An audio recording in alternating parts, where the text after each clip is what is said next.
Assalamualaikum warahmatullahi wabarakatuh. Innal hamdalillah nahmaduhu wa nasta'inuhu wa nastaghfiruh wa na'udzu billahi min shururi anfusina wa min sayyiati a'malina. May yahdihillahu fala mudilla lahu wa may yudlil fala hadiya lahu. Wa ashhadu an la ilaha illallah wahdahu la syarika lahu. واشهد ان محمدا عبده ورسوله يا ايها الذين امنوا اتقوا الله حق تقاته ولا تموتن الا وانتم مسلمون اما بعد Ma'asyiral muslimin, hadirin jamaah Jumat yang dirahmati oleh Allah Subhanahu wa taala. Marilah kita senantiasa bertakwa kepada Allah Subhanahu wa taala dan mentaatinya, serta selalu merasa diawasi oleh Allah Subhanahu wa taala baik dalam keadaan sendirian maupun di kalangan orang banyak. Dan hendaknya jangan kita berbuat maksiat kepada Allah Subhanahu wa taala, karena kemaksiatan dapat membahayakan hati kita. Kemaksiatan dapat membahayakan kita di dunia maupun di akhirat. Hadirin jamaah Jumat yang dirahmati oleh Allah Subhanahu wa taala, kemaksiatan akan membahayakan hati seseorang lebih berbahaya dari racun yang membahayakan badan seseorang. Karena penyakit dalam hatinya tidak dirasakannya. Dan tidaklah penyakit dan berbagai musibah yang turun kepada diri seseorang melainkan sebabnya satu, yaitu perbuatan dosa dan maksiat yang dilakukannya. Tidakkah kita ingat kejadian-kejadian yang dialami oleh umat-umat terdahulu? Apa yang menyebabkan Allah Subhanahu wa taala mengeluarkan Nabi Adam dari surga yang penuh dengan kenikmatan?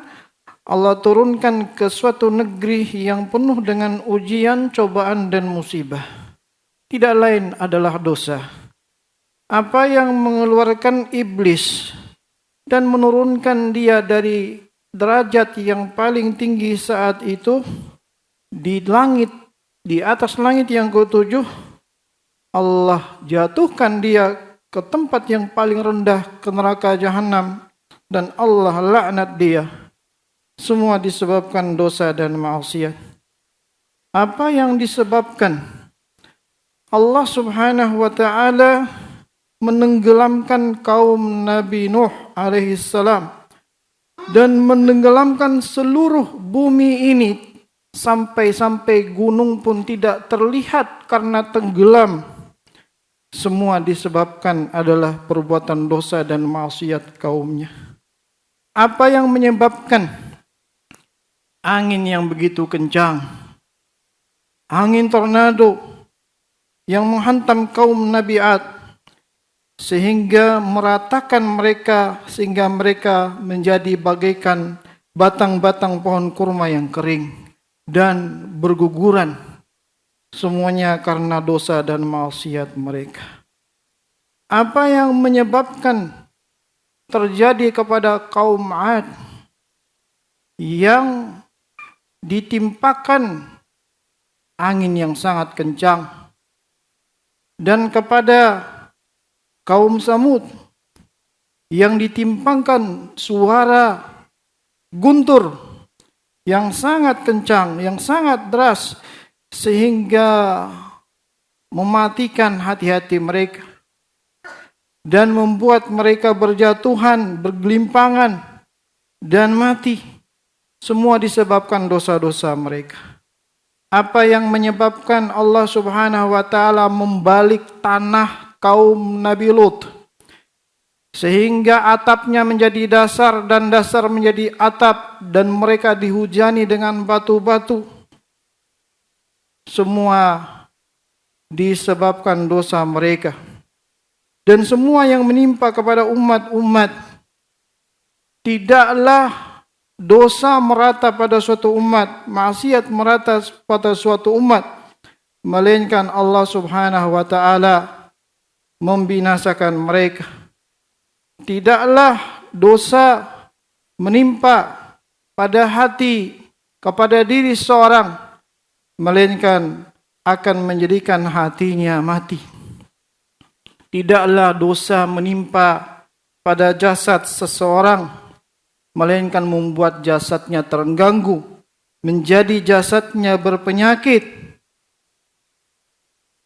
Maka hadirin yang dirahmati Allah Subhanahu wa taala, tidaklah musibah, kegelisahan, kegundahan yang terjadi pada seseorang, melainkan disebabkan dosa dan maksiat yang telah dia lakukan. Allah Subhanahu wa taala berfirman, "Fakullan akhadna bidzambih." Semuanya kami azab, kami hukum mereka disebabkan dosa mereka. Faminhum man arsalna alaihi hasiban. Di antara mereka ada yang kami kirimkan angin kencang. Wa minhum man akhadna sayhah. Dan di antara mereka ada yang tertimpa suara guntur yang sangat kencang. Wa minhum man khasafna bihil ardu. Dan di antara mereka ada yang kami balikkan tanah mereka. Wa minhum man agraqna. Dan di antara mereka ada yang kami tenggelamkan. Semuanya disebabkan maksiat-maksiat. Apabila maksiat merata di suatu negeri, maka Allah Subhanahu wa taala akan meratakan azab pada mereka. Tidaklah maksiat menimpa jasad seseorang, melainkan akan membuat dia sakit. Dan tidaklah maksiat merata pada suatu umat, melainkan akan dihinakan umat tersebut. Allah Subhanahu wa taala berfirman, "Wa may yuhinillahu fama lahu min mukrim." Siapa saja yang Allah hinakan, maka tidak ada yang bisa memuliakannya. Maksiat, hadirin yang dirahmati Allah, dapat menghilangkan nikmat-nikmat Allah Subhanahu wa taala dan menurunkan hukuman dan azab dari Allah Subhanahu wa taala. Tidaklah dicabut kenikmatan dari seseorang kecuali dengan disebabkan dosa-dosa yang dilakukannya. Tidaklah menimpa musibah kepada diri kita dan kepada negeri kita kecuali disebabkan musibah. Allah Subhanahu wa taala berfirman, "Wa ma asabakum min musibatin fabima kasabat aydikum wa ya'fu an katsir." Tidaklah menimpa musibah kepada kalian, melainkan disebabkan perbuatan tangan kalian sendiri, perbuatan dosa, dan Allah memaafkan dari banyak hal. Dan hadirin yang dirahmati Allah Subhanahu wa taala, Allah Subhanahu wa taala tidak akan merubah nikmat-nikmat yang ada pada diri kita, kecuali kita yang merubah nikmat tersebut dengan kufur kepada nikmat Allah, tidak mensyukuri nikmat Allah, tidak mau bersyukur dengan selalu mentaati Allah Subhanahu wa taala dan menjauhi dosa-dosa. Allah Subhanahu wa taala mengatakan, "Wa ma rabbuka bidzallamin lil 'abid." Dan Tuhanmu Allah tidak pernah menzalimi sedikit pun kepada hamba-hambanya. Allah Subhanahu wa taala mengatakan, "Dzalika bi anna Allah lam yaku mughayyiran ni'mah an'amaha 'ala qaumin hatta yughayyiru ma bi anfusihim." Demikianlah bahwa Allah Subhanahu wa taala tidak sekali-kali merubah kenikmatan yang ada pada suatu kaum, kecuali merekalah yang merubah pada diri mereka, yaitu merubah nikmat-nikmat tersebut dengan kufur, tidak mensyukuri nikmat Allah Subhanahu wa taala. Kemaksiatan, hadirin, dapat membuat seorang sempit dalam kehidupan dunia ini, membuat dia miskin, membuat dia susah, membuat hatinya selalu gelisah, membuat dia tidak puas terhadap pemberian dari Allah Subhanahu wa taala, menyebabkan berbagai macam musibah yang ada pada dirinya. Sebagaimana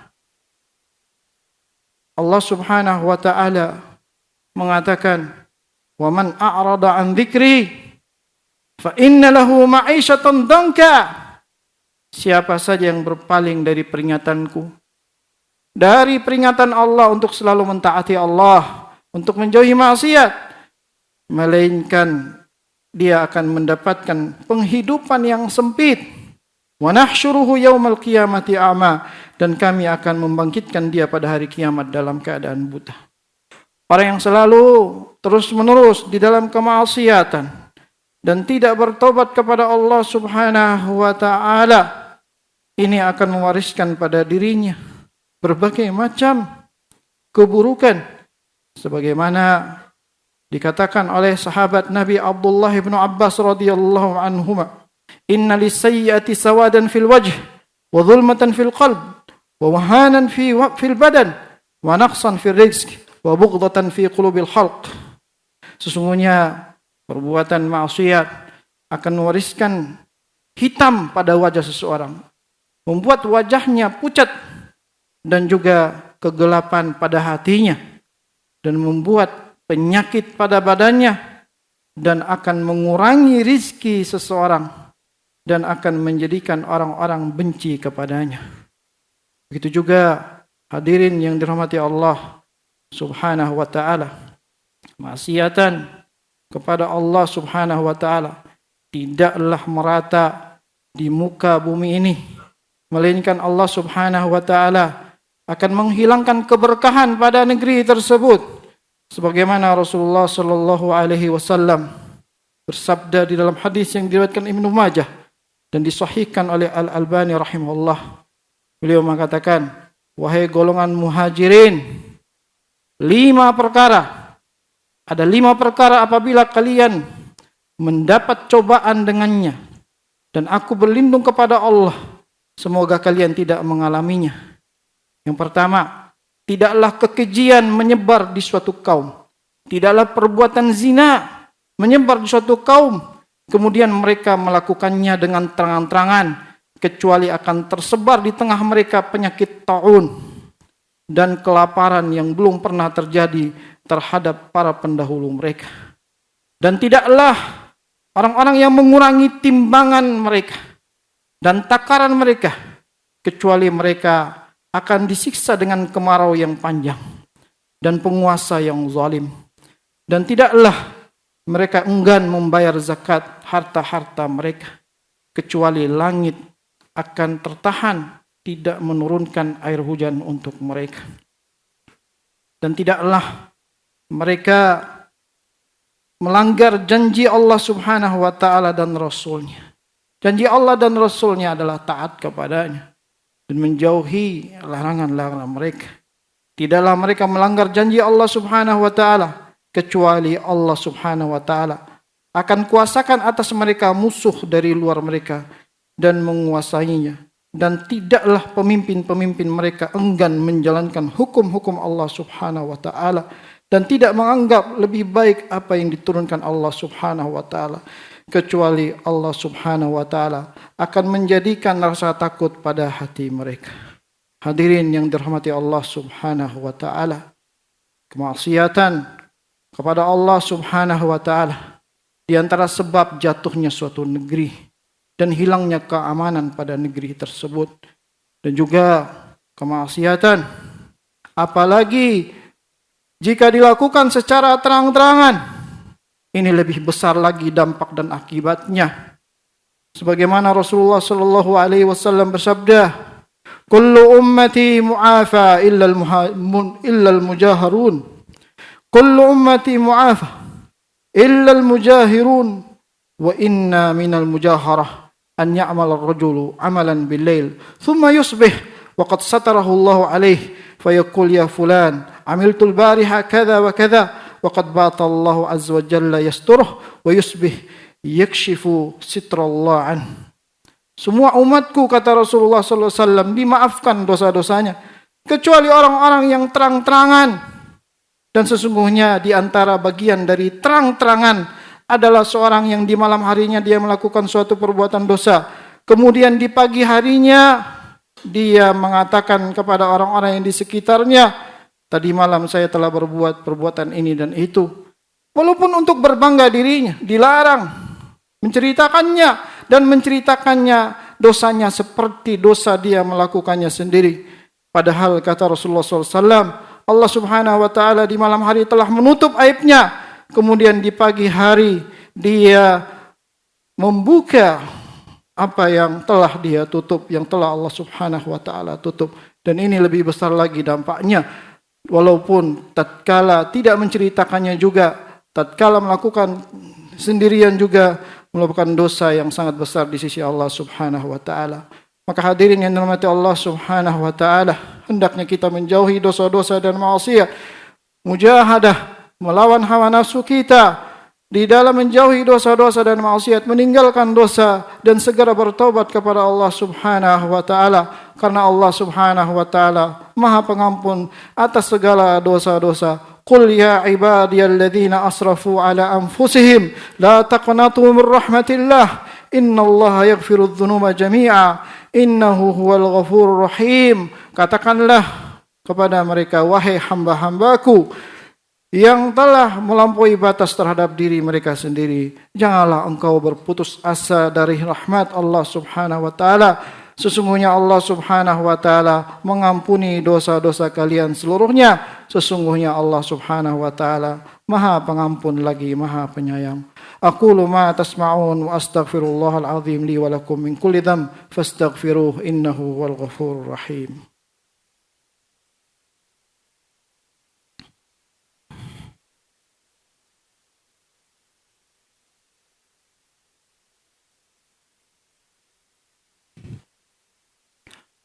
Alhamdulillahi ala ihsanih wa syukru lahu ala taufiqihi wa amtinanih.